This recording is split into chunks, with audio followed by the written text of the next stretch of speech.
All right, good evening, everybody. Buenas noches.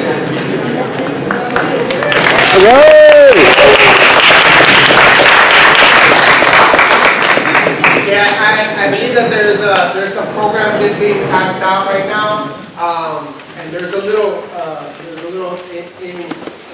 another piece of paper that's inside those programs. What we would like for you all to do at the end of the program, at the end of the presentation, is to use that as there's instructions. But what we will need will be pencils and pens. So if anybody brought their pencils and pens, that'd be great. I don't think we have enough, but just to kind of keep that in mind, you might want to share. That's enough of that. Real quick introduction. My name is Emily Morales. That's Ortiz now. And I am the director of Artist Ink. And right here, my compañero here. And Chavo, artistic director of Baktun12. And we are super excited to be with you guys tonight, or this evening, even though the sun's still up, to share with you the stories of ReAlisal, the stories of Salinas. It's really exciting because Chavo's put together 2 scripts and merged them as one. This is the first attempt at doing a stage reading of those productions. So this is an opportunity for us to see, or for him to see really, what the show's going to look like as 2 pieces are brought together as one. These stories are very special and dear to all of our hearts because they are real stories and past information that is from the community. So it's straight from the community's mouth right into these stories. And they tell a lot of the stories that we don't commonly get to hear. Help back up a lot of the information that a lot of people don't know about. So we really hope that you appreciate the information. If there's anything in there that you're like, hey, like how come this happened, or why didn't you include this thing? You have these beautiful surveys inside of your programs. Please feel free to leave those comments inside of there so that Chavo can get back to that feedback that he needs to help build this piece and make sure that it's reflective of our community. And before we continue, I want to acknowledge Salinas Union High School board member. One of the stories that are being featured here. Trustee Philip Cabrera, who's in the house.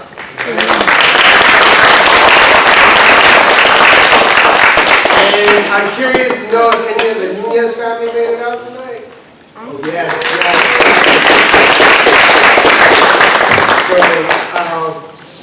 Yeah, super excited, and now I don't know if anybody else who was interviewed, any of the other families that got featured. No, probably not. We'll speak up later when the lights come back on. We'll get to say hi, and maybe even get to talk a little bit more. Salinas turns 55 years old this month. It was on June 11th, 1963, that there was a vote to make this part of Salinas, and a lot of questions come up. Even after doing a lot of this work, I still don't know how or what were the challenges around annexing the Alisal into Salinas, because there were 4 attempts. In the 40s, and then maybe 2 times in the 50s, and then finally in 1963. Why is that important? I think what you'll get to see, maybe some of that, some of those questions kind of come up in this reading. There are a lot more stories. We can go a lot deeper. We can go a lot further with it. But with this opportunity, getting to work with the Artist Ink ensemble. The actors from the Artist Ink ensemble to bring this back. This is why we're doing it, to commemorate 55 years of East Side, of East Salinas, what was once the Alisal. So,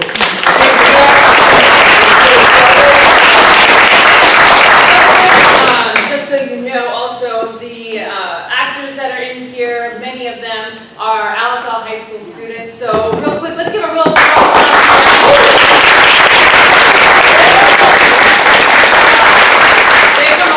long way since they first started with Artist Ink, so we're really proud that they can be part of this production, and they can also, in extension, learn from these stories that I was put together in this show. So we're really excited with them. Joining them are Artist Week leaders or mentors. So you'll get to see a little bit of them featured as well. But thank you so very much for coming out tonight and taking time out of your lives. We really, really appreciate it. And with that, I think we'll present Jess. Audience, you ready? Yeah! Actors ready? Yeah! ReAlisal, stories from East Salinas!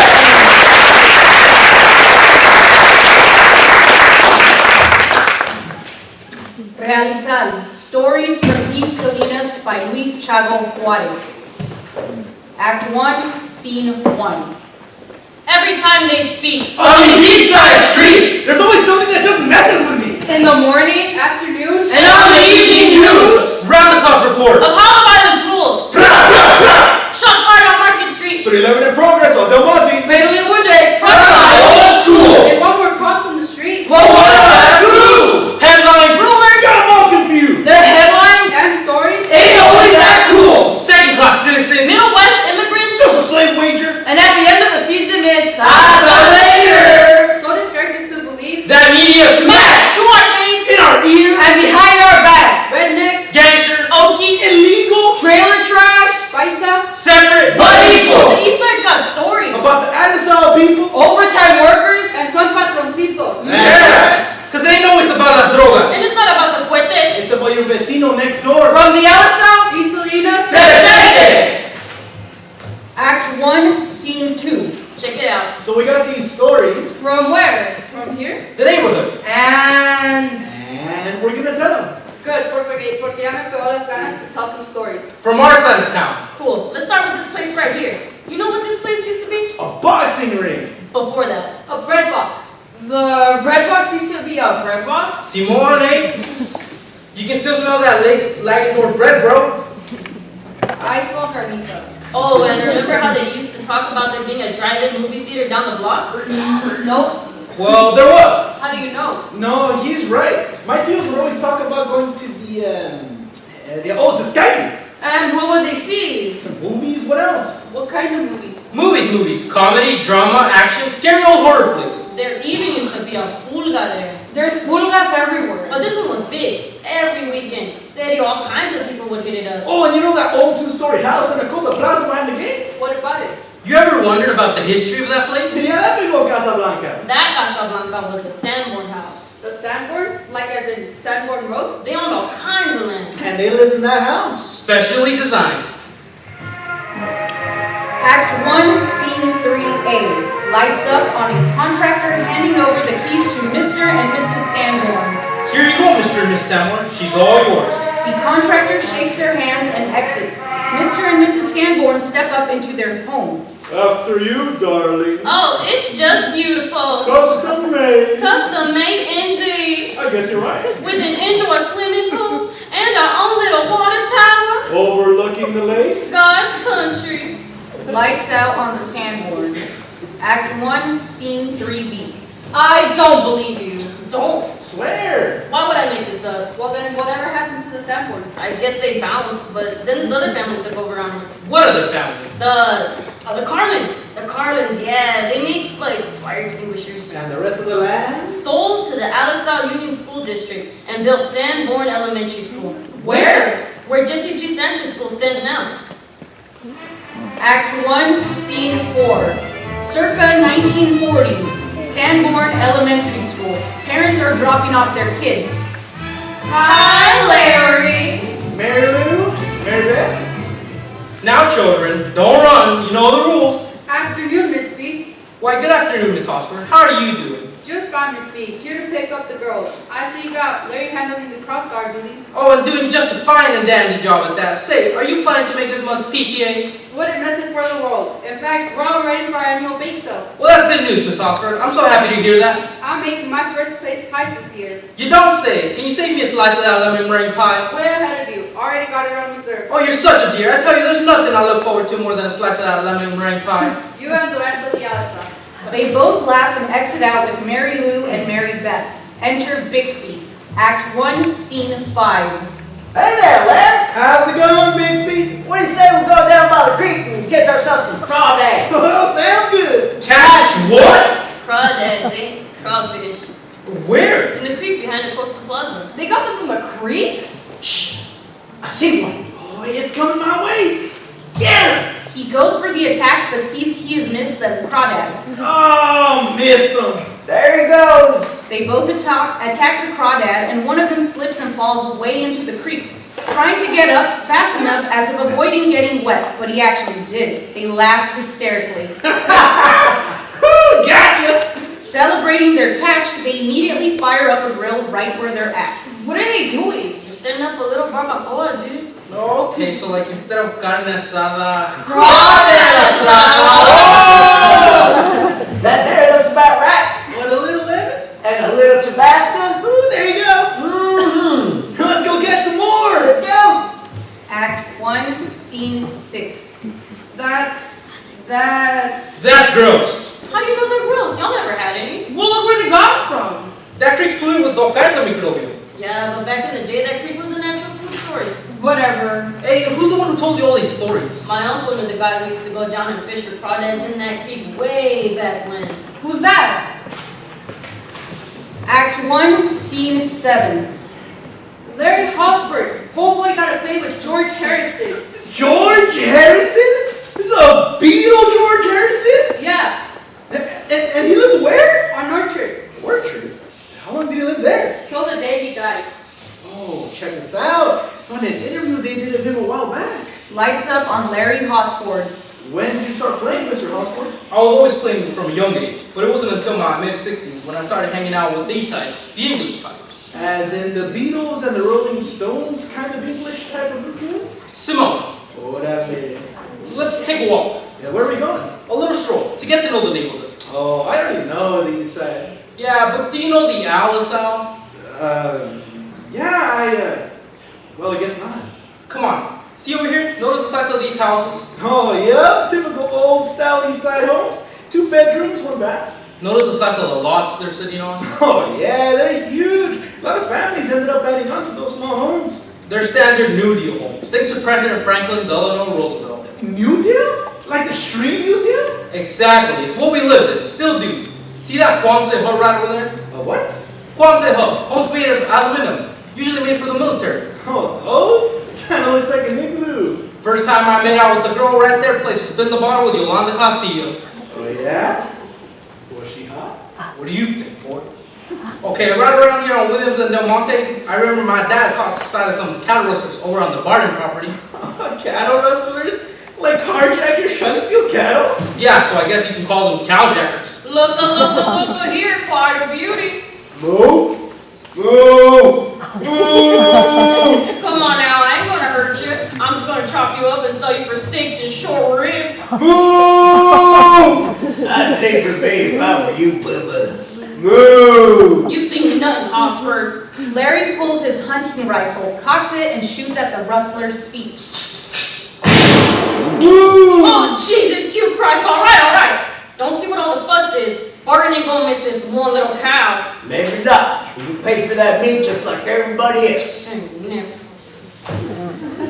So, cows made it all the way up to Williams and then Monte? Yup, and Jim Barton came all the way down from the hills up Old Stage Road and rewarded my father with a bottle of whiskey. Oh, your old man got down like that? We all did, son. See the Santa Lucia library over here? You mean Cesar Chavez? That, too. There was a barn that was built back in the late 1840s, used for all kinds of different things, like a church, a roller rink, and pretty much a community center. It was also a stop for some of the biggest names in country music. Oh, no. Like who? Like Loretta Lynn. Oh, I know her. Oh yeah, and what about this guy over here? Hello, I'm Johnny Cash. Johnny Cash? Yes, sirree. What the line, Johnny Cash? That's right. Ring of Fire, Johnny Cash? That's what I said. Folsom Prison Blues, Johnny Cash? The one and only. Check it out.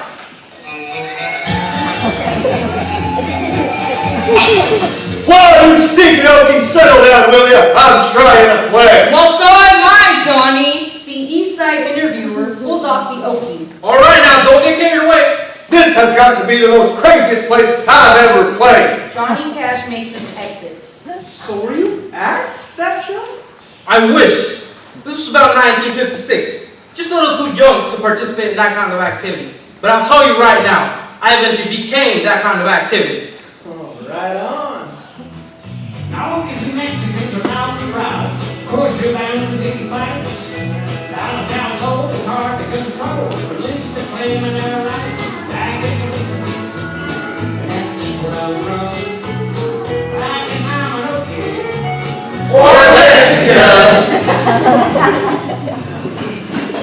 Act 1, Scene 8. The Felice family transitions into quality market. Oh, what a beautiful home. What street is it on? Excuse me, sir, but I'm not interested in this home. Oh, you are? Yes. Well, are you looking to purchase? Yes. Well, we can make a great deal on this home for you if you want. Okay. What's your name? Felice. Pasquale Felice. Pasquale Police. Yes. Well, Mr. Police, according to this, it looks like you qualify. I do? Yes, sir. Would you like to go ahead and move forward? Oh, yes. Please. Okay, we'll have to get some initial authorization from you. Sign here. And here. Okay. And here. Okay. And here. Okay. And here. Okay. And here. Okay. And here. Okay. And here.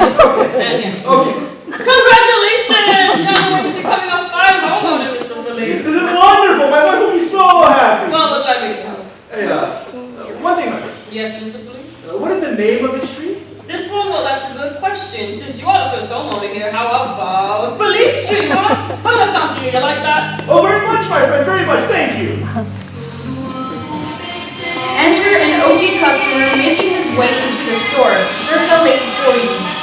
Ooh, what do you know about cooking up in here? It's special homemade sauce. Well, hot diggity dog, everybody's gonna fix it some of that. Tenemos un poco de carne fresca. Oh, yeah, that's the moon.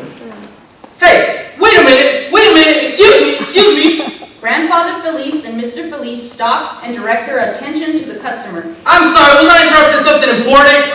Grandfather Felice and Mr. Felice look at each other and then back to the customer and nod no, slowly. Good, because for a minute there, I thought I was in Italy. Speak English, fellas, you're in America, capisce? Grandfather Felice and Mr. Felice look at each other and then back to the customer and say, Okay. Okie customer exits out. Ma che tieni? Che ne problema soy? Go fresca, you no ne lo pongo tipo de. Grandfather exits opposite direction while present-day cliente enters. Mike takes present-day form. Hola, buenos días, Mike. ¿Cómo está usted? Oh, bien. ¿Y usted, señor? Pues a la llevo, Mike. ¿Qué más te cuento? La vida es para los que trabajan, ¿verdad? Ya, Simón. Yo creo. Ay, que Mike aprenda a hablar español bien. ¿Qué no ves de dónde estás? Estás en Elisa y ¿no entiendes? Yo sí, no entiendo. Gracias, Mike. A usted. Act 1, Scene 9, La Soya Sisters. Are you guys ready? Yes. Oh, great, because they're here. Who's here? The interviewers. They all take a collective look out to the audience. The audience are the interviewers. Hi. Welcome, welcome. Please have a seat. It's nice to have you over. Make yourselves at home. We do this all the time. What? Talking me? So where should we start? Catholic Column! Which is now called San Gerardo. It was housing for low-income folks. Farm workers. Our dad used to work for the ranchers. He supported my mom. 7 sisters. And 2 brothers. We'd walk almost a mile to the bus stop. And that bus would take us to Alisal Elementary School. Virginia Rocca Barton was our principal. We couldn't speak Spanish in school in those days. They would reprimand us on the bus and at school. But that didn't stop us from participating in stuff. Like sports. I was good. We were good. These were the late 40s. Right after the war. The good old days. I remember times when I felt embarrassed because in those days, people wouldn't eat burritos. Still, that's what my mom would pack us for lunch. Remember when Ernie introduced a burrito to his classmates? That's our younger brother. They had never seen a burrito before in their lives. 50s schoolyard. What are you eating? Burrito. What's in it? Stuff. You want some?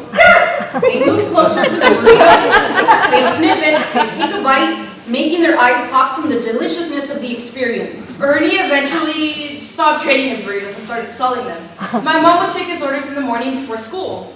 La mamá empieza a arreglar los burritos. A ver, Ernie, ¿cuántos burritos vas a querer, mijo? And he would go 6. Ocho. I mean 8. Ernie's setting up shop at school. Burritos, come and get them. Kids rush to him. And he made a little bit of money on the side. Fresh off the tomate, people in the supply. Back down.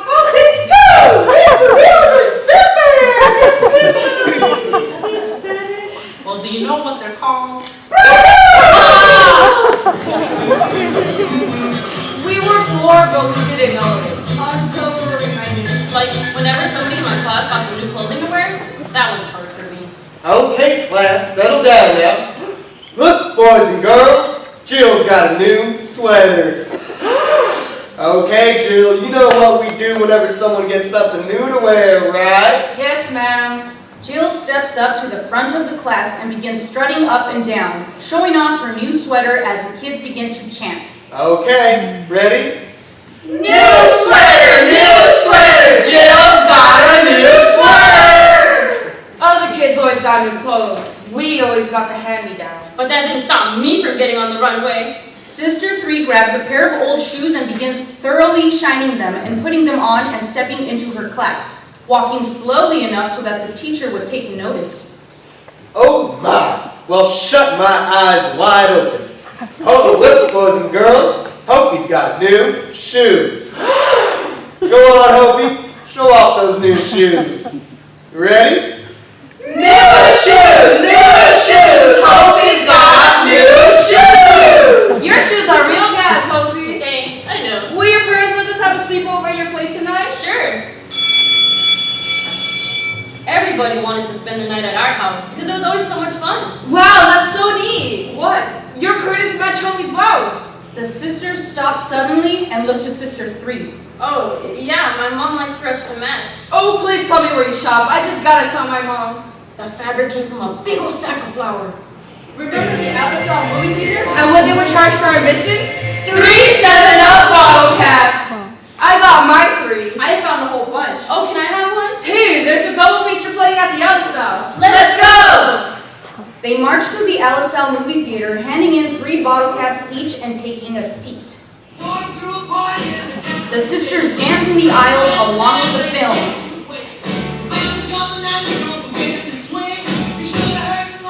Jailhouse Rock finishes and the next feature starts. As the sequence runs, they get up and cheer for the Cowboys. Woo! Yeah. That's right. Make those engines run. Teach them not to mess with the best. The sisters freeze. Sister 2 interrupts a time sequence. Looking back at those times, I can't help but feel guilty because I would root for the Cowboys without ever realizing that, well, our mom era indígena. Dad was too. Indios mexicanos. So I guess that makes us all indígena, right? That was something we didn't understand at first. At least not until I took a class in Native American Studies at Hard Knock Community College, where I got to read books for the first time on their history, my history. That changed my whole perspective. It changed me. I hope I don't offend anyone when I say this, but I don't root for Cowboys anymore. Thank you.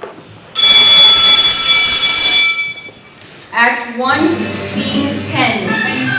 A young Patrick Askew enters confidently with a rifle over his shoulder. Hey there, Miss Johansson. Mrs. Tate. Afternoon, Mr. Maywell. He enters wiping down a rifle while his friend makes his entrance, as Patrick is packing his things for an overnight camping trip. Hey, Pat, you ready? Hold up. Ernest, sun's about to go down. Don't forget to take your rifle, Pat. Got it. Let's go. They begin to trek out with his rifle over his shoulder. They arrive at their destination and set up camp and light a fire. They settle into their sleeping bags and begin telling scary stories. A man makes an entrance with his broken down automobile, old Okie field worker. Who wants to hear a scary story? I do. Yeah! Alright, well, it was a night like this, when an old man was driving down an old stage road, just getting off of working in the fields, when suddenly, his car broke down. Ah, crap! Oh, I don't like this story. He got out of his car to check out what was wrong when he heard a sound off in the distance. Okay, go to sleep now. No, keep going. It sounded like whispers. I'm sleeping now. He called out. Hey! Who goes there? He pulls out his flashlight to see what was there. Old man turns his flashlight on and flashes it. But then it goes out. Damn it! The whispers kept getting louder and louder, but he couldn't see where they were coming from. The man yelled out to them. If you don't show yourself, you're gonna be in a world of hurt. I swear. Suddenly, the man felt these sharp pains in his hand. The closer the whispers got, the sharper the pain in his hand. The The whispers were so painful they felt like knives stabbing him right into both ears. No! Petey gets up and stops the story in progress. Okay, stop the story, Bobby, please. I gotcha. That wasn't funny. Wow, did that really happen? No, there ain't no such thing. Oh, don't worry. There ain't gonna be no whispering knives to come and get you. Break your chicken. Shut up. Bobby keeps laughing at Petey's expense until suddenly, Shut up, shut up, shut up. the friends all quiet all of a sudden. What was that? That was Bobby. It's not funny anymore, Bobby. That wasn't me. Quit messing with Bobby. I swear it's getting really late. Ooh, I think we should go to sleep. Good night, y'all. Good night. Good night. Transitions into daytime. They're slowly getting up. Oh, so scared to crap my pants. Morning, boys. Hey, what's today? Friday. They all jump up with excitement. You know what that means? Fish fry! They run to the corner fish fry. As Cat and his friends start eating their fish fries. Oh, I can't wait to get to Alisal High. I'm going to the football team. Bet I can make junior varsity my first year. Ha, you'll be lucky if you make a lightweight reserves. Hey, what time is it? Oh, shoot, it's almost time. Hurry, I don't want to miss the beginning. Pat starts changing the channel and the rest get in front of the TV. All right. Channel 8. Channel 46. Channel 11. Hey, change it. Bonanza's on. Patrick gets up to change the channel and returns back to his same spot. Get him, Haas! Special report from CDSU. Oh. Let's play slow-mo bowl. Yeah!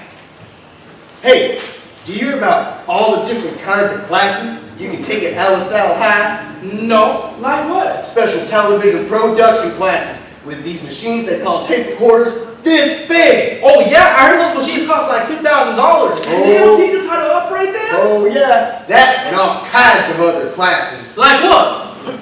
Like German, Dankeschön. aviation. All right, class, demonstrate a precautionary landing. Oh, where do we land? The latest field, the latest field! The field! And of course, bam! Ba ba ba, ba ba ba ba ba, ba ba, loaded, loaded.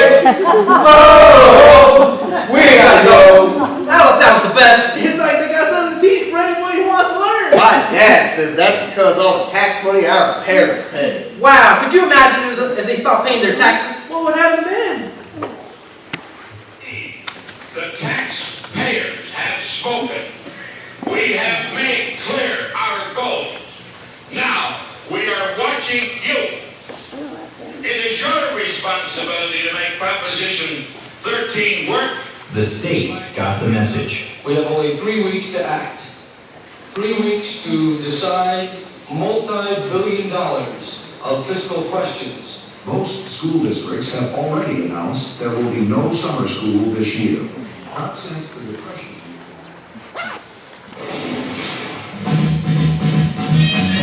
Act 1, Scene 11. Mrs. Higgins and her son John. Welcome to Dog Ray Beauty Salon, a business I've been running here in the Alisal since 1964.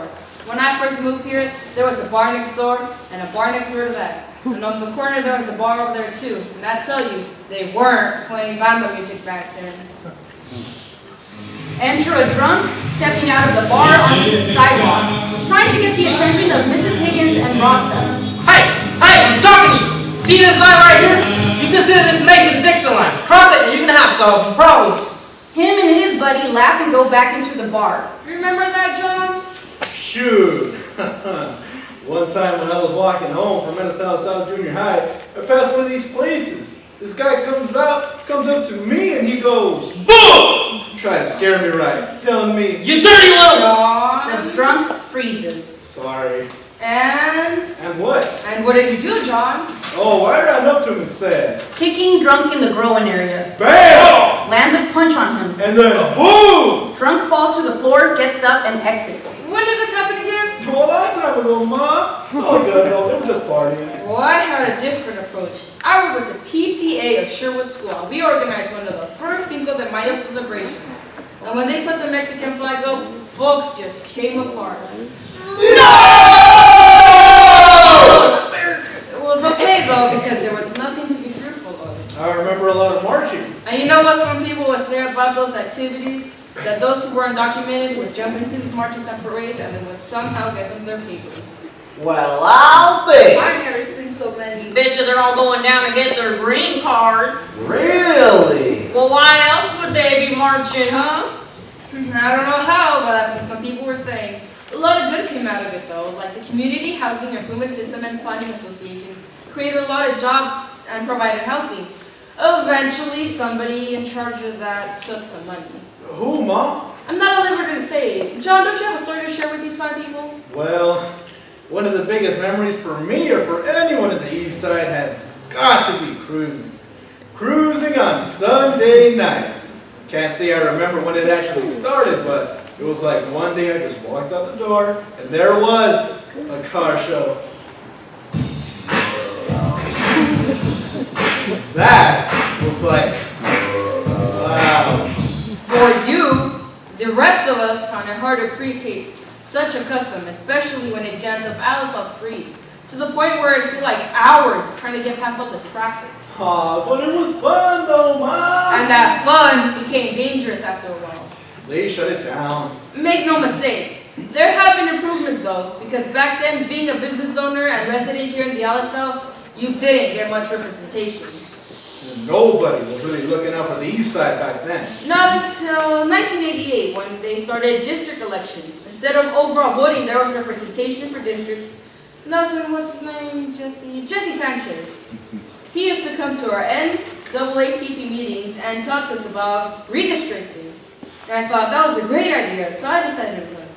I knew that I wouldn't get it, but at least I was giving some competition. That was hard work for her too. I was proud for my attempt to run for our East Side District and do my best to change the way this community has been perceived as. Like, over there, Or that it's exclusive to. gang activity. Because if we're to change things around here, I don't know more police officers would help. Participation will go. And you can't expect anything to change unless you participate. Yes, sir.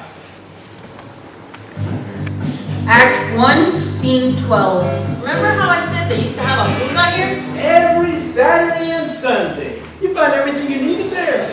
Naranjas, $5 por $1. Naranjas. Jugos, aguas frescas. Ropa de niños, ropa de niños. Ropa de viejos, ropa de viejas. And that night, Act 1, Scene 13. Skyview homies assemble in the Skyview drive-in parking lot. One of them is coming out of a trunk. hey Holmes, hey, movie's about to start. Hey, Vato, I've been thinking. You've been thinking, I said? Yeah, man, Sorry to hear that, eh? I'm serious, Holmes. Hey, I got something that'll take care of those thoughts this sick. Hey, no, en serio, Holmes. I hear they're gonna start shutting down some of the fabricas around here. Oh, okay, now. Everybody shut up! Alright, who's gonna be Rocky? I'm Rocky. This is a preview, Vato. The movie ain't even out. Oh, you were rocking last week. I'm Rocky, check me out. The theme song comes on, and as they're drinking, they start mimicking the film during the workout sequence, matching Rocky to every bit from the scene while pounding beers at the same time. Come on, Rocky! Rocky, Rocky, Rocky. Go ahead, We did! You never watch a movie in the Skyview in peace. Act 1, Scene 14. Hey, what up? Looking for some friends of mine? Said they wanted to get my story of growing up and stuff like that. Might be a little inappropriate to share with this audience, but all right, check it out. So there used to be a Wendy's where the Jalisciense is at. Now, just knowing that a corporation was taken over by Mexicans says a lot about the demographic flow of the East Side. Still, when it used to be a Wendy's, man, I had this friend, Big Frank. Oh, dude, he got hired there, and well, let me just tell you. Frank appears to his first day at work. Try this on. The manager waits for him to throw it on. Does it fit? No. Alright, how about this one? Here, try this one. It's the manager's shirt. Yeah, well, that's all we got. All right. So of course, he was the token manager, and on his first day on the job, he. Robber 1 steps into Wendy's, throws a ski mask on. What's up, big boy? Oh, come on, man. Shut up, you know what you gotta do, eh? Hurry, fool, hurry. Frank fills it with whatever he can get from the register. And I'll take a bacon double cheeseburger too. Man, Frank grabs him a burger and hands it over. The robber takes off. What happened? I got jacked. Oh, guess he must have thought you were the manager. Alright.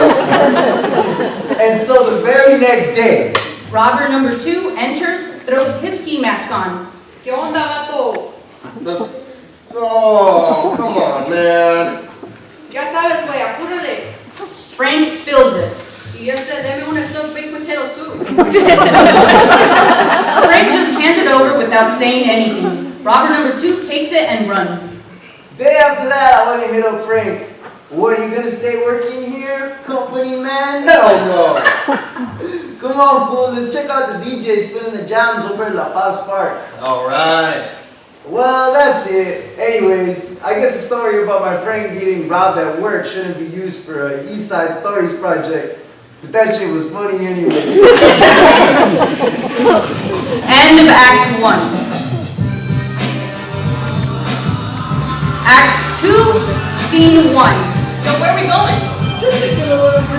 You know, even though we're not doing anything wrong, I can't help but feel like a suspect driving around with you guys. It's because you suffer from post-traumatic profiling disorder. How did you know? Check it out, Chinatown. Imagine these walls could talk. Wasn't this the second biggest Chinatown next to San Fran? She. What did you say? She. She or C? She, as in yes in Mandarin. She means yes in Mandarin? What's Mandarin? It's a language spoken in China. I thought they spoke Chinese in China. China's a country, not a language. Oh, I get it, like America. Were a lot of languages spoken? Yeah, like Triqui. Zapotec. And those are all Oaxaqueño languages. You mean they don't speak Oaxacan in Oaxaca? Are you mad at me? So, what are we doing in Chinatown? Not really the east side, but it does lie on the east side of the tracks. Oh, I heard Miss Camel from the Alisal used to run a restaurant over here. Who's that? A well-respected African-American woman, a business owner of a place called The Swing Time. And get this, Ike and Tina Turner played there. Yeah? Oh, I wanted to play Big Wheel, Keep On Turning. Primary, keep on burning. Rolling, rolling, rolling on the river. Get up, hey, watch out! Oh shit! They come to a complete stop. Sorry, y'all. Everybody cool? Kinda not. Just medio traumatized. I'm sorry, guys. What happened again? I got distracted. Who taught you how to drive? My deal? Who taught him? Act 2, Scene 2. Mr. Espinosa. Well, when I got here, I was apolitical. It was 1968 and I didn't speak Spanish very well and... Ah, señor Espinosa, ¿cómo está usted? Oh, with some, it was hard at first, but I eventually got better. Bien, señor, gracias. ¿Y usted? Pues ahí la llevamos, señor Espinosa, trabajando duro como burros. Pero todo para qué, llegan estos jóvenes a donde deben de llegar, ¿verdad?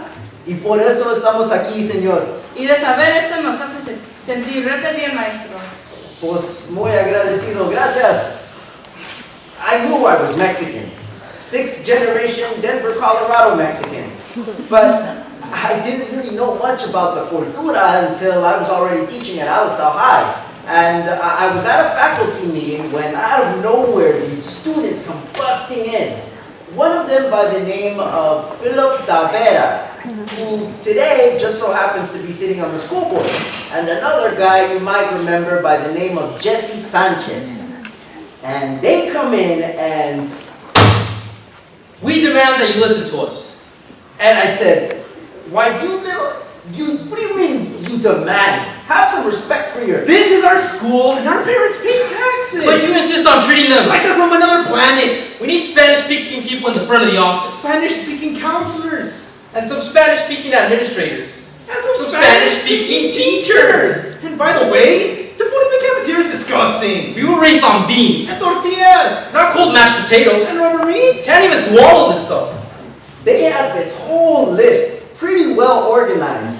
And one of the demands was... a Chicano history class. At the time, I didn't like history because, well, the teachers I had growing up didn't like history.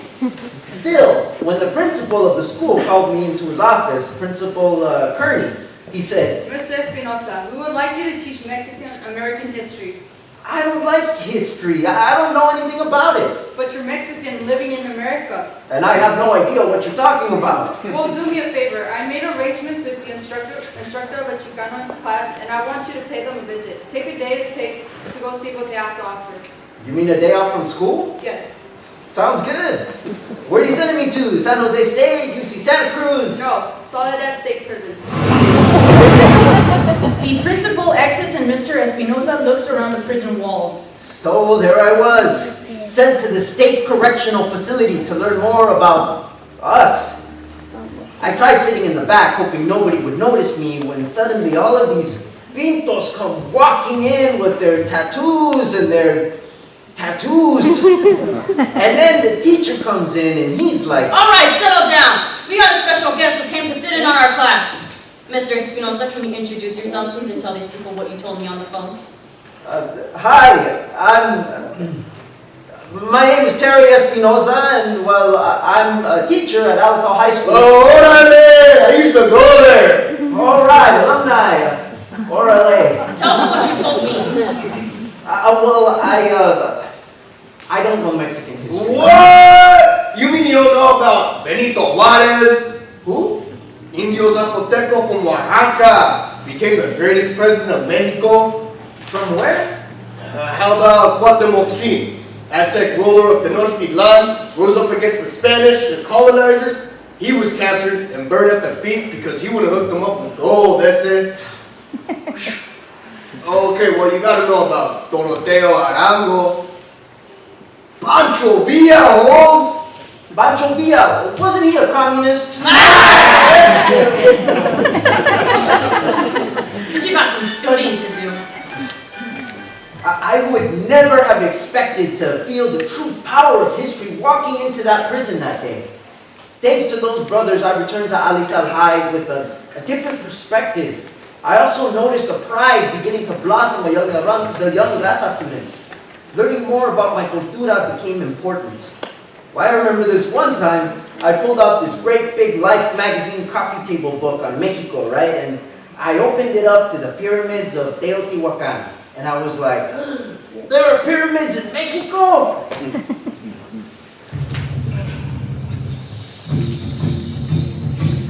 Mr. Espinosa, OG educators. I've given a lot. They all have. All the neighborhood fathers. And the neighborhood mother. Our neighborhood hermanos. Barrio Veteranos. They were figuring it out as we went along. And when it came out of the east side, It came strong!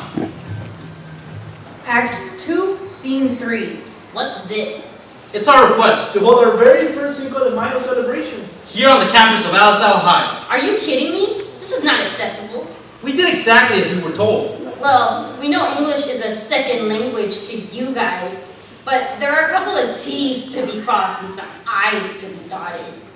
Philip and Jesse get the paperwork back from the ASB officers and begin making corrections. I learned with that experience how important the paperwork had to be in order. They finish it and hand it back in. Here. Okay, I guess. Orale. But you only get 15 minutes. What? Take it or leave it. Alright, we'll take it. For now. It was our first Cinco de Mayo celebration at Alisal High School, ever. We ate Mexican food, played Mexican music, and had a Mexican-American Chicano speaker. The next year we got 30 minutes, and the year after that we got the full lunch hour. It was 1970, the year the UFW came in Salinas, and the Maya Club turned me on to some very influential mentors, like this investigator for California Rural Legal Assistance Agency, Manuel Olivas. Manuel had already been working with attorney Maurice Jourdain at the time. One of the assignments he gave me because I was 15 and I had a car was... drive over to these roads and take pictures of the workers in the fields. Philip steps into his car and takes pictures while addressing the audience. I didn't know what it was for and I didn't know what it was about until... Your Honor, I would like to present these photographs as evidence of the use of shorthand poem in violation of the injunctions issued by the court. I had other priorities for me that you're like cruising. We would cruise Market Street, the first town on Madera. Gloucester Park was our Saturday night gig. But on one Saturday, as I'm getting my ride ready, I get a call from Manuel. I need you to come to the office right now. I'm getting ready to go out, man. Well, we need you here and now. Damn. So, I came over to the office on Cayuga, right across from the street of the city jail.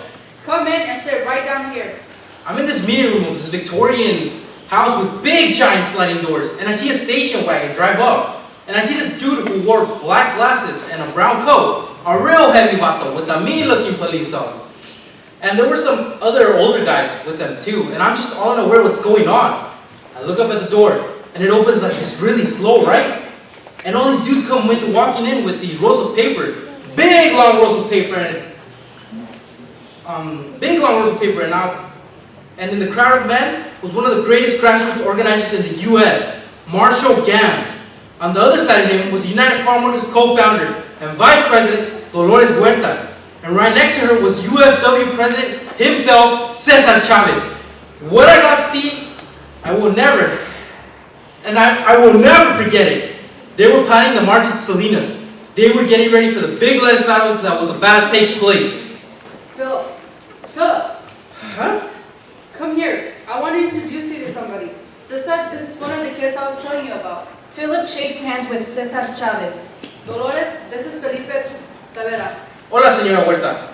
Right then and there, from that moment on, whatever they wanted, whatever they needed, I was going to do it. And I mean not just for me, but so many others were taking a stand and joining, making a commitment to the farm worker movement. People came from all over the state of California, all over the country, to march at Salinas.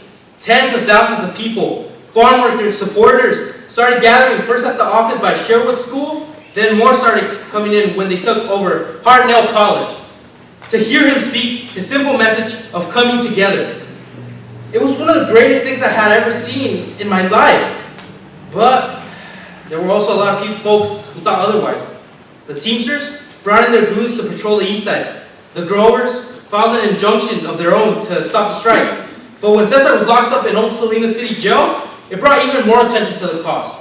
There were folks outside of the jail on the sidewalk marching and an altar where prayers were given in support. I got to meet two of Cesar's visitors, Mrs. Ethel Kennedy, widow of Robert F. Kennedy, and Mrs. Coretta Scott King, the widow of Dr. Martin Luther King. And for our biggest Cinco de Mayo parade, students came from every high school Latino club in the area came out to work. We had up to 5,000 people on both sides of Market Street. 4 to 5 people deep watching the parade. We had marching bands and politicians. Get this, the former head of the CIA, Leon Panetta, was the Grand Marshal. We had the Cinco de Mayo Queens riding together in lowriders provided by car clubs like the Crusaders. The whole event would culminate at the expo with over 10,000 people in attendance. The funds we raised were used to keep the CEP Center open, the Culture Enrichment Program. We ran programs in visual arts, music, photography, and dance. It was always community orientated, and my homeboy, David Nunez, was a big help in all that. You heard of him, right? David Nunez? Ever hear of Lowrider magazine? Act 2, Scene 4. Enter David Nunez with a camera. I tell you, homie, I'm not the photo. And your photographs are pretty chingon too, En serio, bro, the world should recognize such beauty. Well, you know I'm part of an operation to make that happen, Holmes. What's that? This. Lowrider magazine? Yup. Who's working on this? A team of some top-notch professionals, bro. Mika, Yeah, Dad? you almost done with that first stack? Almost. Thanks, Mika. Daddy loves you. Love you too, Dad. Child labor. Testos. Hey, so what's up with the Cinco de Mayo parade? It's gonna be the biggest ever, carnal. Still gotta meet up with all the picas, though. That's right, we can't have no pedo go down. Shoot, could you imagine raza fighting raza on Cinco de Mayo? Can't afford it. But we can't afford to throw them a little powwow barbacoa, you know? Feed him some carne asada and serve him some chelas? She'll get them to relax a little bit. But we can't do it here at the center. Nah, it's too hot around here. More like somewhere on the north side. Off the radar? You know it. Homeboys started arriving, checking in their weapons. David holds a receipt book and a tight tag, collecting all their cuetes, knives, and brass knuckles into a box. Look! This is what we're going to be doing, and we want to do it with all y'all's cooperation. The cops are going to be doing their best to shut us down. They're already charging us for chingadera y media. But people from all over the country are going to be here. So we're going to need y'all to back us up. ¿Y qué era de nosotros ese? A truce. For how long, Holmes? from Thursday night at 12 o'clock till Monday night at 2 o'clock in the morning. Homeboys take a moment, they look to each other like a stare down, then break. Okay. For you, vato, solamente. Because we know what you do. Homeboys 1 and 2 exit while David starts taking photos during the event. We had about a 2.5 mile long line of lowriders from all over right here in Salinas. And for those Friday, Saturday, and Sunday nights, all the hotels, motels, and Holiday Inns were booked. Gas stations and restaurants reported record profits and not a single incident, not one. No fights, no battle, no nothing. At least not until 2 o'clock on Monday morning when you heard. The city eventually started coming down on us. The center shut down and all the cultural events on the east side started taking a more regulated route since. But we all kept doing our thing. Oh, and Lowrider Magazine, well, it kind of got a little complicated. It turned into something else. I still had a lot of fun though. We took a lot of pictures and met a lot of real famous folks too, como el super bad James Brown, El Chicano, Rosie and the Originals, Brent Wood, Ward, Tierra, the Midnighters. Oh man, and the list goes on and on. And it was filming too, lowriding with your familia. Real peaceful day until... What you claim, I said? What? I said, what you claim? Nothing, man. I'm just... Where you from? Salinas. What, they don't got this shit up there? Nah, brother. Well, mark my words, Holmes. 10 years. 10 years of no being in your backyard. That was the late 70s. Act 2, Scene 5. So that's how they got down back then? And David Nunez's contribution was more than we'll ever imagine. Dang, that's crazy. Homeboy was in the mix. Community came first. Before material profits. His mission was never for recognition. You gotta keep his legacy alive. At least in our hearts and minds. And celebrate the contribution made. But when folks look back at that day, Some are real quick to say that everything changed. after Cesar Chavez helped reign in A a self-determined raza. Then a good number of white folk felt they had to tack up on me. llegaron los 80s. And then came the greed. Pásale, greed. Come on in. See, making stuff in this country Used to be our job. that turned into retail. And semi-skilled service. Pero cuando votaron la gente, The controllers got nervous. Voters adopt district elections, setting us up. For a whole new direction. that was far from an end. Because what was about to begin. Rompió the community. The political got personal. Making some forget about Democracy brought up a lot of drama. Over what had begun. And by the time the 90s came, Violence began to play the young. Act 2, Scene 6. Jose Celaya. Hey, kids, you see? Over it. Hey, throw me the ball, Jose. Jose looks around, showing fear of the bully. No. What'd you say? I'm talking to you, bitch. The ball gets tossed to Jose. Bully goes way out of his way to stick Jose extremely hard. He falls to the ground. Stay down, puto. Stay down. He gets back down to Jose, grabbing a chunk of dirt and sticks it in his face while the others stand around and watch. Huh? You like that, eh? You little. Jose, struggling to keep his face away from the dirt, frees his left arm and socks the bully right off of him. Damn! Jose jumps all over the bully. Kick his ass, Jose! Kick his... Oh, shoot. Somebody's coming, Jose! Somebody's coming! The friend grabs Jose and runs. The bully exits off in the opposite direction, holding the blood coming from his nose. Let's go! Man, you really messed him up good. Got blood all over your shirt. Your parents gonna get mad? I don't know. Oh, hey, it's your dad. José, José, ven para acá. Later, eh? ¿Dónde andabas? En el parque. ¿Y qué andabas haciendo? Nomás jugando. No me eches mentira. Él lo empezó. ¿Y qué? Le partiste en la madre, ¿verdad? ¿Y qué? ¿Qué le pasó a José? Nada, anda bien. A ver, ¿quieres pelear? Jose shrugs his shoulders. His dad starts to lead him out. ¿A dónde van? No se preocupe. Ay, Miguel. Hola, ¿qué tal? Quería meter a mi hijo a boxear. Ponte trucha, José, no te dejes. Okay. What's your name, kid? Jose. All right, Jose, put these gloves on, get in there. See what you got. Gerardo, What up? get in there with Jose. The two step into the ring and begin sparring. Okay, jump with the left, with the left. They go at it a little bit more, and Jose gets a real good punch. Yeah, there it is. Yo, you okay, Hannah? I'm cool.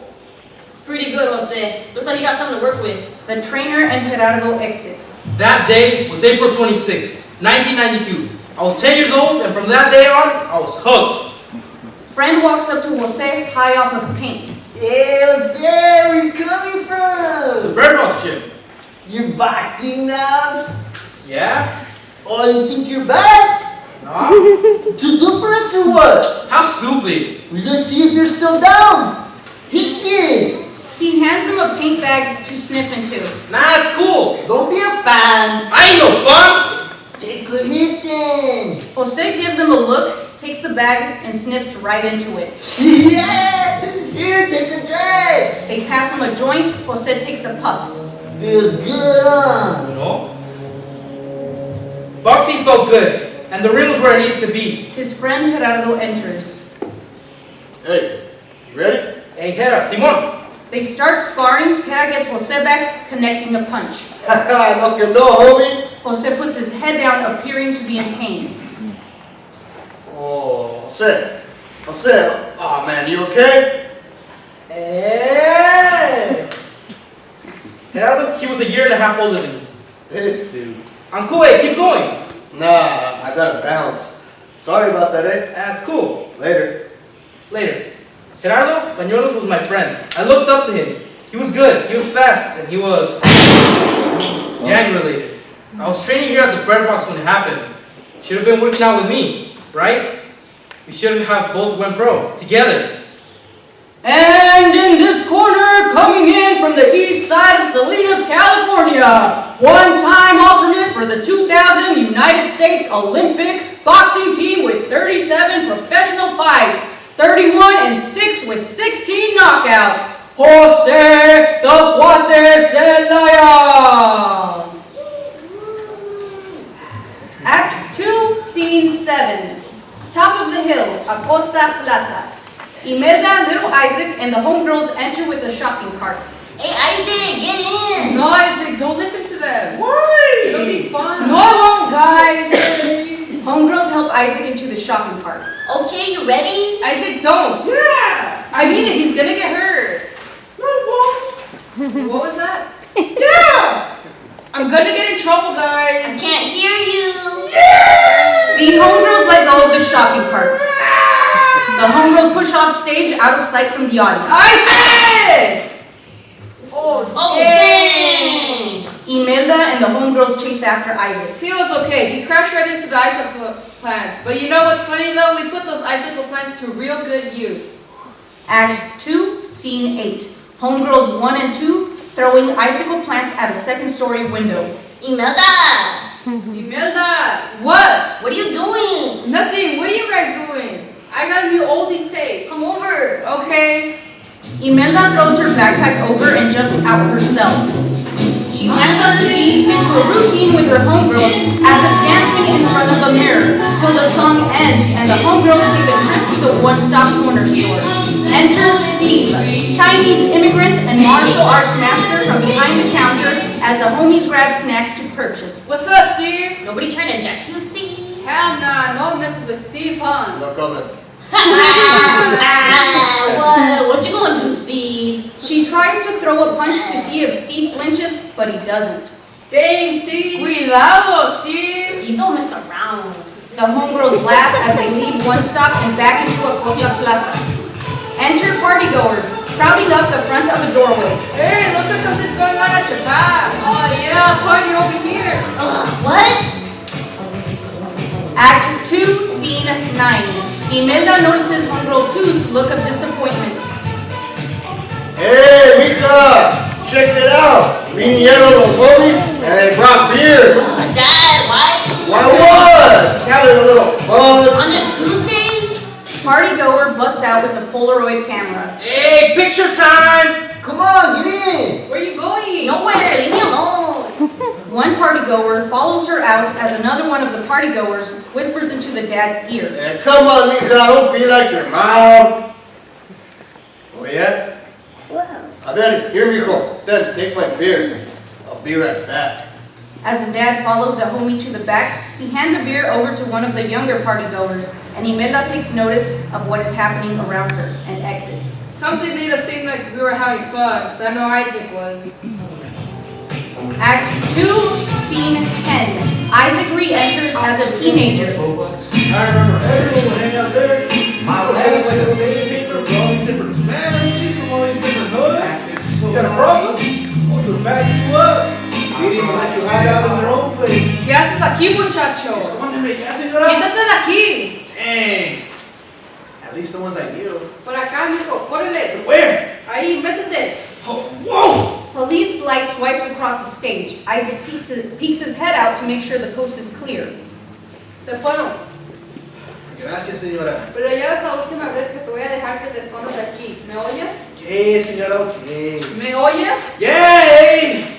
I mean, sí, señora. Ándale, pues, vete con cuidado. Y dile a esos mendigos que ya les bajen ese relajo. Hey, turn it down! As the party continues, Senora Torres and her neighborhood watch crew enter with jackets and walkie-talkies, catching the attention of the homies. 9:15, come in. 9:15. This is 9:12. There's a party going on. Looks suspicious. Hey, yeah, neighborhood watch lady. Hey, what's up? You want a party? You know the rule about open containers. Man, you guys are always tripping! Hey, let me talk to her. Hey, neighborhood watch lady. Excuse me, neighborhood watch lady. Dispensa, neighborhood watch lady, but this ain't alcohol. Hell no, this here is fertilizante, yo! Hey, Vato, I paid for that 40 homes. Put it away, bro, or else she ain't gonna kick down with the cookies and tea, huh? You gonna invite us for cookies and tea? You're more than welcome to join us. Whatever. We wouldn't even be doing anything. And he's not there. At that moment. In front of everyone. But they were always trying to roll up a heart on us, telling us to. Take it inside. Saying things We like, don't want any problems. and we were always like, Neither do we! Act 2, Scene 11. 1995. Deciding the boundaries of Everett Alvarez. Welcome, residents. Members of the community. We want to begin tonight's school board meeting. By addressing the boundaries that will be established To determine from which areas Our students will be coming from. to attend Everett Alvarez High School. Why is Acosta Plaza not drawn into your district? Come again. See this line?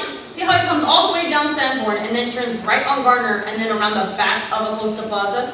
And your point is? Who decided that this was how the district was going to be mapped out? We're going to Table this issue. for our next meeting. Act 2, Scene 12. Enter Jesse Sanchez, attorney at law. by determining the district boundaries without public say or knowledge, you are dividing a qualified area to favor one group over another. Do you know what that's called? Anybody? Gerrymandering. That's right. It is unconstitutional, illegal, and unfortunately for you, it's... Can you guess what I'm about to say? Starts with an R. Anybody? Exactly. Act 2, Scene 13. Mr. Medina. The Alisal. Oh yeah, pretty much grew up here. Been around since 1946. 1947, worked in the fields. Served my country in the Korean War and surviving through some really tough times. Like having to go to sleep hungry, but making it through. Not for me. No, never for me, but for my familia. My reason for living. Me and my wife, Marcela, raised 7 children. 3 girls and 4 boys. All Alisal High graduates. And you know, I've made it a point to be with them ever since my first child started going there. That's been 33 years now. They're all graduated now, but you will still find me there. Right there con los estudiantes en the house, and House of Thrills. That's where I'll be. Like an anclaje, like an anchor at all the basketball games. doing my best to help them do their best. I'm serious. Through all the good and through all the bad. UC Berkeley graduating class ceremony, Gilbert Jr. appears in cap and gown. Ladies and gentlemen, we present to you the University of California graduating class of 1995. Gilbert throws his cap in the air. Mr. Medina approaches his son. This is for me and your mother, mijo. Oh, well, gracias, Pop. We were so proud of our son, we brought him a brand new car. Nothing fancy, but something he can get around in. On the last weekend of July, Gilbert and his girlfriend came to visit us. That was Friday, July 28th, when he brought her over. What? We had a great time. Rosella made her enchiladas. The next day they were in Monterrey for his job. He had to videotape a delegation of Russians. That's what he had to do. And later on, he calls to tell me, Hey, Dad, we're going up to Bodega Bay. you ever been there? Up in Northern California? Well, I'll never go there. Because on Sunday, July 30th, my wife and I were at home when I see through the window of my living room this police car drive up in the park. I was a little thrown off by that. I thought that's strange, but whatever. Then suddenly, I hear a knock at the door. Police officer enters, knocks on door. Mr. Medina crosses to the door and answers it. Hello? Are you Mr. Medina? Yes. What can I do for you? I have bad news, sir. It's your son. Yes? Your son Gilbert has drowned. I'm sorry, Mr. Medina. That was the worst day of my life. For the next 2 years, I wouldn't leave my home. I quit working. I shut down. I was angry. I was angry at God. Why? Why did he take my son? Why couldn't he take me? Where we live, there's a canal right behind our home. The only time I ever went out was for these ducks that had always gathered out there, waiting for me to feed them. Well, one night I had this dream, like it was really happening. I'm stepping out of my home, and I'm walking out by the canal, and I remember seeing right there my son's old car. And in it was Gilbert. Gilbert sees his father, smiles, opens his door, and steps out of the car and begins to walk towards him. Gilbert? Hey, Dad. What are you doing here, mijo? What do you mean, Dad? Don't you know? They only let the good guys come in. You gotta let me go, Dad. Please. I love you, mijo. I love you too, Dad. Something happened to me that night. That dream changed me. The next morning, I got up and I went to Alisal High School. That's where all my children graduated from, and something told me to go there and speak, tell my story, and that's what I did. I told my story to 150 kids that day. Wow. I told them that just because you have something today doesn't mean that you will always have that something. That is why it is important to tell your brothers and sisters, everyone in your family, that you love them. I also let them know that they had me beat. I didn't have the education they were getting, but none of that was going to mean anything if they were just smart. They had to be wise and use their wisdom, not just for yourself, but for your family and your community, you know? I thank my son for helping me let go of that pain and share my wisdom with the young people of the Alisal. It's what I do and will continue to do for the rest of my life. Act 2, Scene 14. What do y'all think? There's a lot. And then there's still a lot more. A whole lot more we're not addressing. Like what? Like all kinds of things. Still don't know why. All these factories shut down. Nestle, Chili's, Firestone, Spreckles. Why there's so many apartments in our neighborhood? While the owners are all living outside of our community. As far out Is as the East Coast? control and stay. It's like a ghost. Two Chicanos. Angel Reese and Franco Dorado. Two Salvadoreños. Maya Hernandez and Carlos Mejia. 2016 Magazine Vice magazine called Salinas? The youth homicide capital of California. Why the East Side generates the most income? And you got experts who are trying to figure out there's such a Negative stigma. Ignoring the beautiful struggle they Nuestros vecinos. Young and old. Go before we get to know who they were. who they are. La verdad es que no hay tiempo. Para negar. When we can be sharing. Gifts. Wisdom. Voice. Lessons. Simple questions too, huh? How? Why? When? Where? The East Side. That's where. For us. For everybody. Todos los que contribuyeron. And so contribute. Now it's the only time we got. To give some love. Y respeto. A todos de nuestros vecinos. All our neighbors.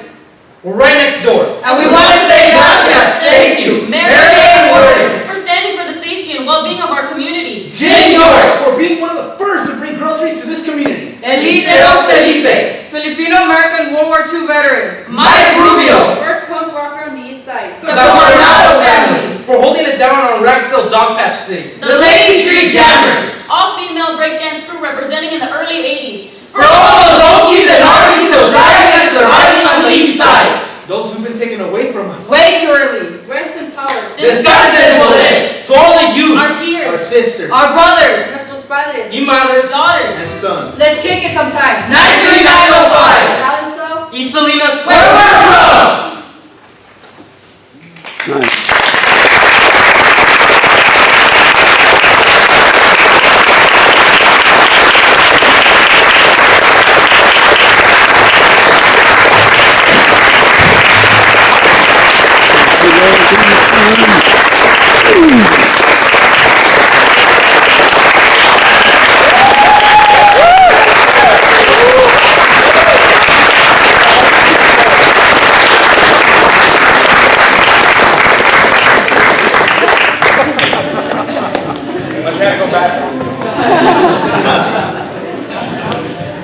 All right, thank you very much once again.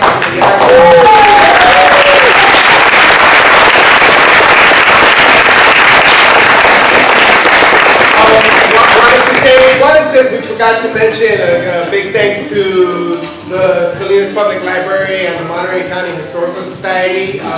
They were able to provide some photos and some other information for us. So right now, I'd like to just take this moment to get collect any kind of reflections from you all, any thoughts, questions. Yes. Can we introduce the cast real quick? So real quick, so you can get familiar with these awesome, beautiful actors here. We're just going to go one by one real quick, and they're going to introduce themselves and who they are. So, Elizabeth Murillo, I'm a creative leader and artist. I'm Andres Ortiz. I'm a creative leader as well. Maria Espinosa. My name is Alexis Velasquez, student with them. My name is Brian Rodriguez, and I'm a student with them. Jacob Juarez, creative leader for Artist Inc. And we're missing two right now. They're right on for you. But Elizabeth Perez and then Ingrid Espinosa as well. So another round of applause.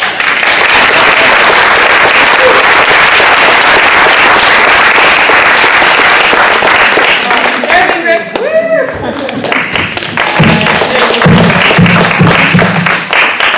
And as Charlie was saying, we want to open it up to any questions that you have for either our actors or for Chavo, the writer. So if there's anything that you want to know, whether you're like, why did you do that, or how did it feel to be in this position or playing that character, we'd love to get feedback. Don't be shy. We won't fight. What are your plans with this? I mean, how do you want to develop it? Do you want it to become a theater piece, or is it in its form that you really want? I think that right now what we're at is just to kind of get this. This is an event to kind of help us gauge what we could do next. So we really don't have any real solid, made any really solid decisions as to what would be next. But yeah, it's right there. And then in this process, we're all discovering all these other stories connected to everything else and go even deeper. So it's going to take some time, but yeah, there is a future for it, definitely. I really enjoyed just the texture of the different accents. I mean, it's just really beautiful, go back and forth. Thank you. That was, for some of us that are old enough, I'm old enough to have heard those accents, like literally on the block that we lived on, Town Street, right up Damani, and the lad, like one of the families that welcomed my parents when they came in, right next door to us. The Spencers. The matriarch had passed away, right, around the same time, around the same year that my father passed away. So, they're part of it is part of this atmosphere, part of the collective DNA of this region. So, thank you very much. Curious for the actors, in particular, how performing a piece about local history has affected the way you see Salinas and when you walk around, like what you see and what resonates or what any questions, or just how it affects your perception of the place that you did to come at it in such a different way than you normally probably did before. I'm guessing. For me, I always thought it was probably like it was usually just Mexicans that lived here, but now after hearing these stories or reading them, I learned that there's actually like this place is really diverse, so I kind of respect it a lot more. For me, there's a lot of stuff that I learned through this piece, and it just helped me get a better look of where I'm living and where I'll be living from. The other piece we did was SMP, so we kind of learned a lot from that, but that was more based on like the youth and were perceived as a community. And this one specifically was about the east side and how, it was treated back in the day. And I knew some things like the Burga and the Sky View and Ascalillo, but I learned a lot more with this.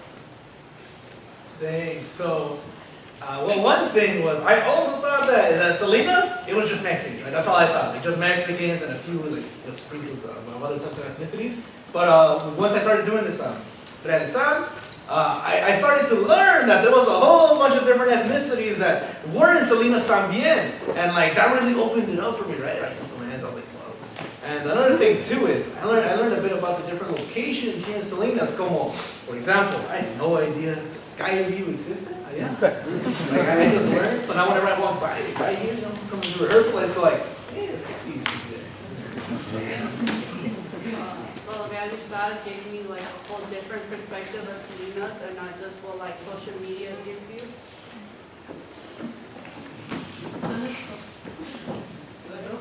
Okay. For me, it's really interesting because I'm not originally from Salinas. I grew up in San Antonio, Texas. But my wife Emily is from Salinas, born and raised, and it's just an interesting experience to learn that local history and see how vibrant it is and how vibrant this community still remains. So that's been awesome. Like a lot of the students were just mentioning how they grew up with the impression that Salinas was the immigrant population was primarily Mexican, and it just never occurred to me that 50 years ago, that whole demographic was completely different.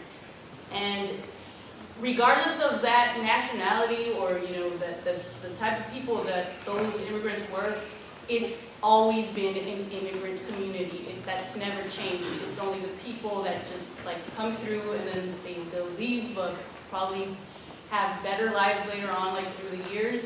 But the demographic keeps being replaced here with immigrants regardless of their nationality and, all those other little details.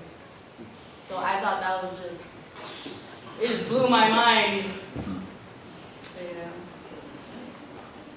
I gotta say, the fact that Salinas was kind of like a pit stop for some really great musicians. That's great. Any other questions or comments or anything like that? Yes. Yeah. So my question is for Andres or anyone else in in the company who maybe didn't grow up in Salinas, did you find any connections between the stories here and the place where you grew up? Like for me, I'm from East San Jose, but there's a lot in this narrative that rings true for me, especially the sort of the tension between like having pride in your community, but in opposition to like the way that people outside can see your community. So is there, if anyone has perspective on connections to experiences in other places? I've grown to love this community. I've been here for going on about 5 years now. I've been living up here. But I really like it. It reminds me a lot of San Antonio, where I'm from. The demographic is very similar. But the history is also interesting too, because all of those social things that happened to this community also happened in Texas, in South Texas as well. And the outcomes were slightly different. They happened in different ways, and they happened in a lot of very similar ways. And you know, obviously South Texas and you know, Central California are two different, way different politically, they're different communities. But at heart, I think that they're still the same. You know, people of different ethnicities, it's still come together. Everyone contributes to, you know, the well-being of the community. Everyone is invested in their community, very much so. And you know, people who are from both of these communities go off and come back to give back to that community. So those are things that I've sort of I've made connections with.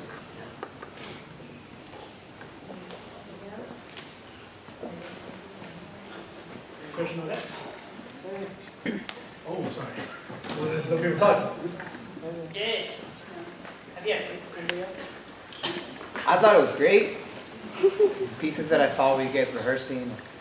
I would totally recommend and would want to see this into a full-scale production again. Any recommendations that I would have is that, and whatever we can do to support that, we're totally for it.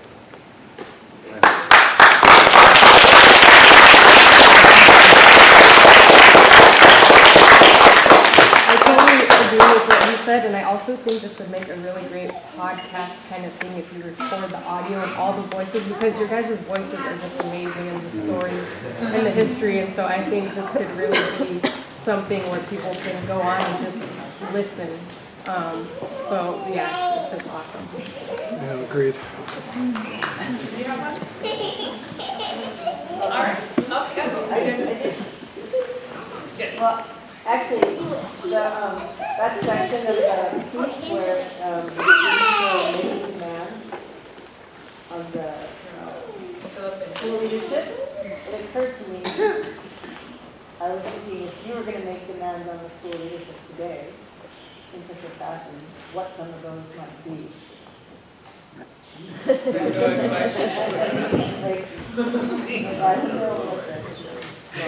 have my own ideas. I went to school, but I'm just curious, just thinking of that, and I'm thinking, wow, who's doing that today?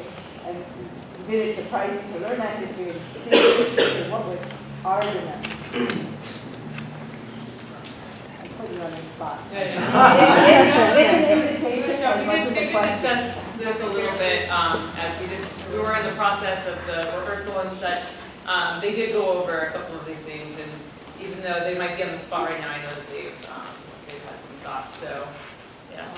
Oh yeah, I was just talking about this to my friend the other day. All right, so for sure cafeteria, right? It's all right sometimes. You take a bite into that burger, you see the pain, like, you know. Anyway, there's that. And another thing too. So I'm from Alisal High, right? And over there, this may not be a very popular opinion, but like, this is what I think. They provide us with these Chromebooks, right? These computers, right? And now the thing with the Chromebooks is, I think they're good, but they just give them to you, right? So it's like they just throw this responsibility right in your face, like, here you go, here's a Chromebook. Like, you can't say no, they just give it to you. Now, what I think that should be like is, I think it should be optional for us students. Because, I mean, sure, there are some students who, like, they can't afford computers, right? And they do need that. However, there are other students as well who already have access to computers, who already have their own laptops, and then they're just receiving this Chromebook, right? It's a waste of money for the state, and like, you know, it's a waste of taxpayer money. And also, like, that just leaves us with this burden. We still got to bring it to school, make sure it doesn't break. We gotta pay money for it. A comment also to, I guess, to latch on to that, a common misperception or like something that I think isn't always considered is that not all of these students have access to internet. So they'll take those Chromebooks home, but then what are they going to do with them when a assignment is due and they don't have internet access at their house?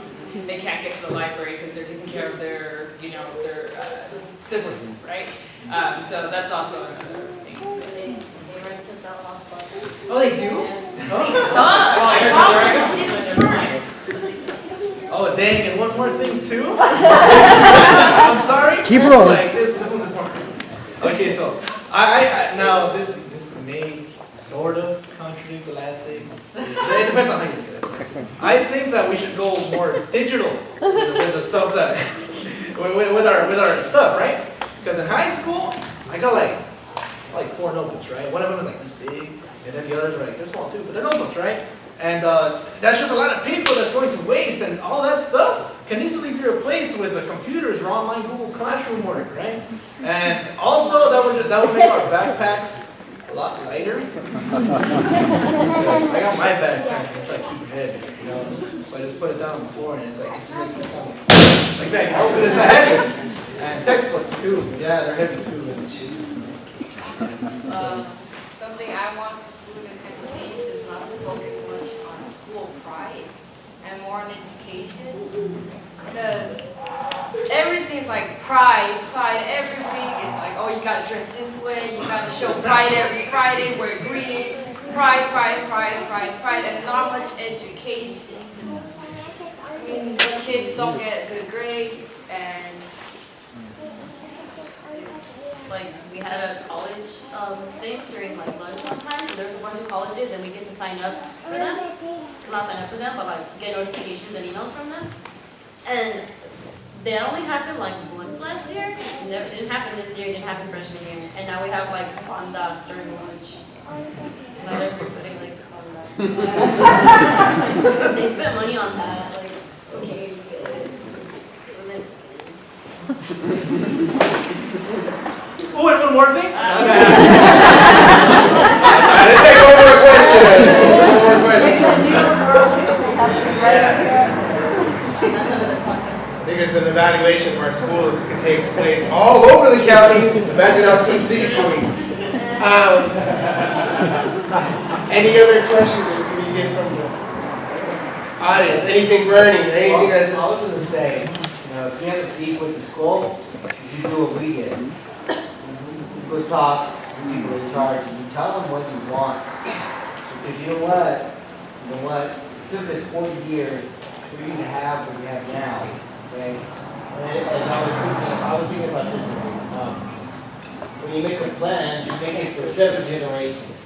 So everything you do is going to affect that last generation. And then hopefully whatever you do is going to change, moving towards that kind of change. And you guys are probably what are you, like second or third after you do everything? And so guys are probably 7 or 6, so you can start doing it. And it's cool to plan. Express your opinion. I asked him. Huh? Robin on that game. I invited them to use the inspiration of your story that was shared. I think what we need to do is to sit down and talk about what it is that needs to be done. Because you know what, it's not perfect. It's not perfect. But you know what? It's way better than it was when I was there. Huh? If I can I? You know, and that's how you fix it. That is express your opinion. You know? It's hard for you to get up there and perform. You know? You gotta do it. Yeah. You know,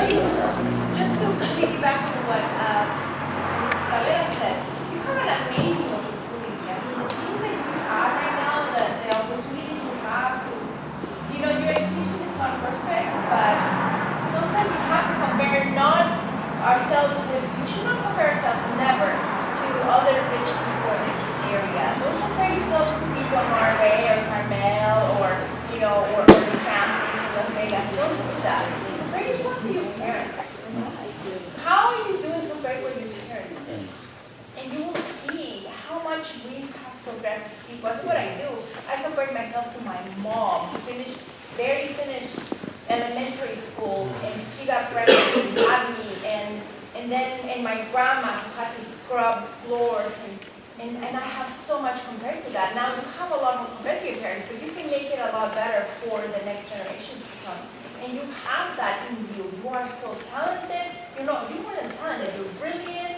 You're really, and I love how you expressed that when you said 905 and you are proud of that. That pride carries you. I'm so proud. I'm an immigrant. I was born and raised in Puebla. And every Cinco de Mayo, and everybody's like, nobody cares about Cinco de Mayo in Mexico. Well, guess what? I care because I grew up in Puebla and I love Puebla, and that pride carries you. And that the pride of you who you are when you were born and raised, and this history that is being given to you, make that carry you and make things better for everybody. Because you can. I mean, I don't know if you can change school lunches because that's kind of an institutional problem. But there are other things you probably can change, like the Chromebooks and shit, things like that. And in 10, 15 years, we're probably not going to need computers anymore because we're going to have chips implanted in our brains. All right. Well, we'll continue the conversation. Continue the conversation. And you take their classes for from 7. And you can take the Chicano theater, ethnic studies classes. Dual enrollments, dual immersion. Yeah, and you can talk. We have the head of the ethnic studies department right here, Professor Hermelinda Tavera Rocha, and yeah.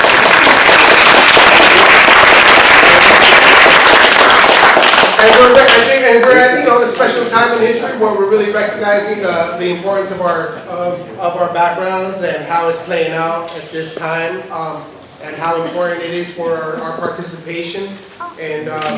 And we do a lot on our end to help kind of reflect that. And there's a lot more going on, and we want to. There's more going on that directly impacts us. Or as we know right now, the cost of housing is, it's an incredible. It's just this. It's something that seems like something that's out of our reach, but in terms of organizing and having our voices heard, I think there are a lot of. It's a great opportunity, right? And as these stories showed opportunities for educating ourselves, mobilizing, and learning from the lessons, learning from what David had brought us, who brought this world, and that impact so many other folks from the neighborhood, we can go on. And that's, I think, our greatest lessons are here in this neighborhood, and this is the time for us to reflect, celebrate, and move forward, continue. I'm going to plug this now, I'm sorry. But July 1st, there's a housing forum going on at Kloster Park on a Sunday, 10 a.m. to 1 p.m. This is all related, connected to what we do, what we've been doing here on the east side. A lot of the movement work tied to our quality of life and the future for the young folk of this community. So, I'm done. No, actually, let's give a nice round of applause to the man who built this piece. So thank you so much to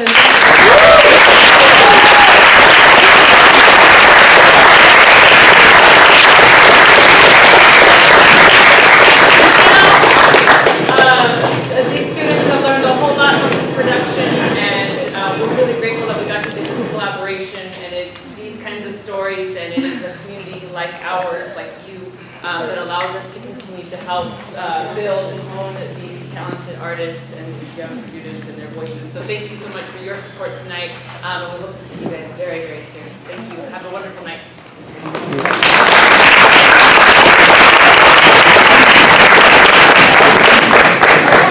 There's also pictures also on the walls. If you would like to take a look around, Jay Dunn took all of the photos tonight. Please, Jay Dunn! Let's give up Jay Dunn!